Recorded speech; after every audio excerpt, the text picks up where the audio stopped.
C'est une joie de partager un nouveau message que j'ai intitulé « 6 promesses pour ceux qui aiment Dieu ». Avant de parler des promesses, parlons d'un commandement. Le premier est le plus grand. Un homme s'approche de Jésus pour lui dire « Quel est le plus grand commandement ?» Jésus va répondre « Tu aimeras le Seigneur ton Dieu de tout ton cœur, de toute ton âme, de toute ta force et de toute ta pensée. » Et le prochain, le suivant, « Tu aimeras ton prochain comme toi-même. » Voici les 2 commandements qui sont les plus grands. Avez-vous remarqué qu'il s'agit d'un commandement? Ce n'est pas simplement une indication laissée à notre libre appréciation. C'est un ordre, car Dieu, le roi des rois, le Seigneur des seigneurs, peut nous donner des ordres. Et il nous dit, c'est ça que j'attends de chacun d'entre vous. C'est également une priorité parce que c'est le premier commandement. Cela devrait figurer tout en haut, en tête de liste de nos priorités, c'est d'aimer Dieu. Au départ de notre journée, au départ de notre marche, eh bien, nous sommes invités à orienter notre regard, notre foi et notre amour vers Dieu d'abord. Mais la bonne nouvelle est celle-ci, c'est que Dieu ne va jamais nous demander quelque chose que nous sommes incapables d'accomplir. Il va nous en donner les moyens. Il donne ce qu'il ordonne. Dieu va dire, avant de pouvoir m'aimer, tu as besoin que quelque chose se passe dans ton cœur. Je vais intervenir dans ton cœur dans la mesure où il est ouvert et réceptif.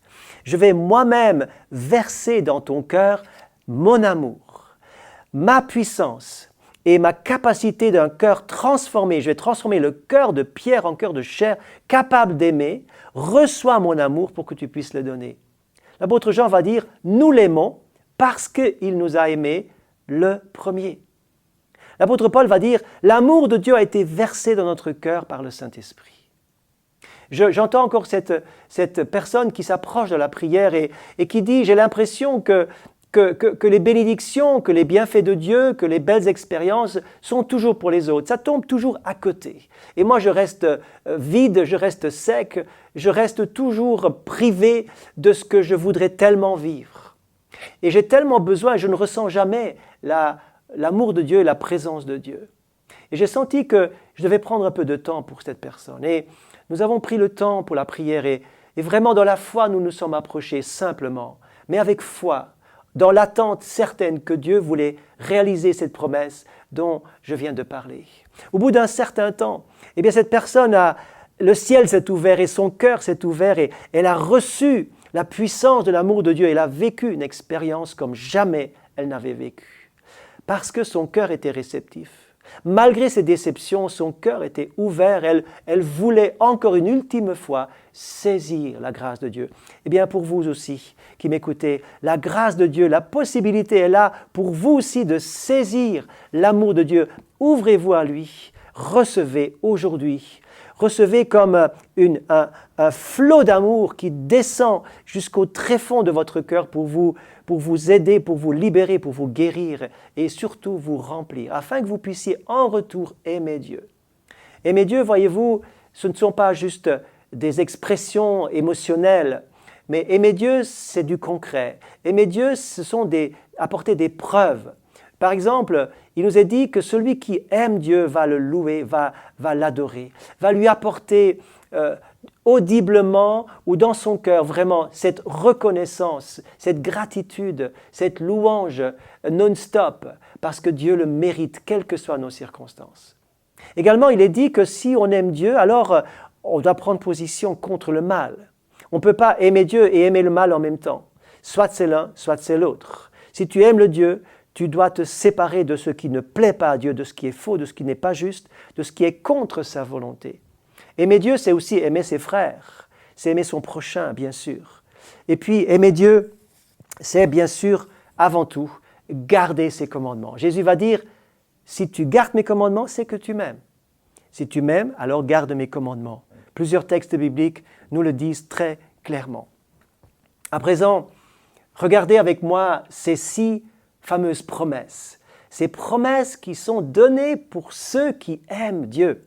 La première, Jean 14, verset 21. Il est dit que « Celui qui m'aime sera aimé de mon Père, je l'aimerai et je me ferai connaître à lui. Cela veut dire que vous allez connaître Dieu. Dieu va se révéler à vous d'une manière particulière si vous l'aimez. La deuxième promesse, je la trouve dans 1 Corinthiens chapitre 2, où il est dit « sont des choses que l'œil n'a pas vues, que l'oreille n'a pas entendues, qui ne sont pas montées dans le cœur de l'homme, mais que Dieu a réservées pour ceux qui l'aiment. » Dieu va préparer des choses, il est dit le terme « préparer pour ceux qui l'aiment ». Il y aura une révélation surnaturelle plus grande si vous aimez Dieu.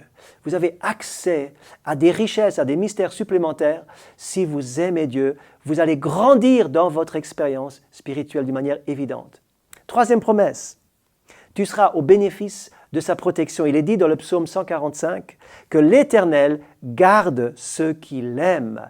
Vous êtes au bénéfice de sa main sur vous et de sa protection autour de vous. Quatrième promesse, sa grâce vous sera multipliée. Il est dit que Dieu fait miséricorde jusqu'à 1000 générations. Il pense même à votre descendance. Si vous aimez Dieu, vous bénissez déjà votre descendance. Jusqu'à 1000 générations, le Seigneur va bénir ceux qui l'aiment et qui gardent, bien sûr, ses commandements. Alors que souvent on me dit, mais il y a des malédictions dans mes générations antécédentes, mais il est bien dit que ce sont ceux qui haïssent Dieu, qui reçoivent une lourdeur, des ténèbres spirituelles sont sur leur vie, leur famille, leurs descendants, jusqu'à 3 et 4 générations. Mais la bonne nouvelle, c'est que Jésus a payé pour cela, il a pris nos malédictions pour que nous soyons totalement délivrés. Croyez en lui, placez votre confiance en Jésus, saisissez le salut en Jésus et vous serez délivrés de toute malédiction des ancêtres. Cinquième et avant-dernière promesse, tu seras rassuré face aux circonstances. Il nous est dit que toute chose concourt au bien de ceux qui aiment Dieu. Romains 8, 28. Toute chose concourt ensemble au bien de ceux qui aiment Dieu. Et la dernière promesse, il nous est dit dans plusieurs textes, et j'en prends juste un, dans Jacques chapitre 1, verset 12, que « Heureux l'homme qui supporte patiemment l'épreuve et la tentation, car après l'épreuve, il recevra la couronne de vie qui est réservée pour ceux qui l'aiment.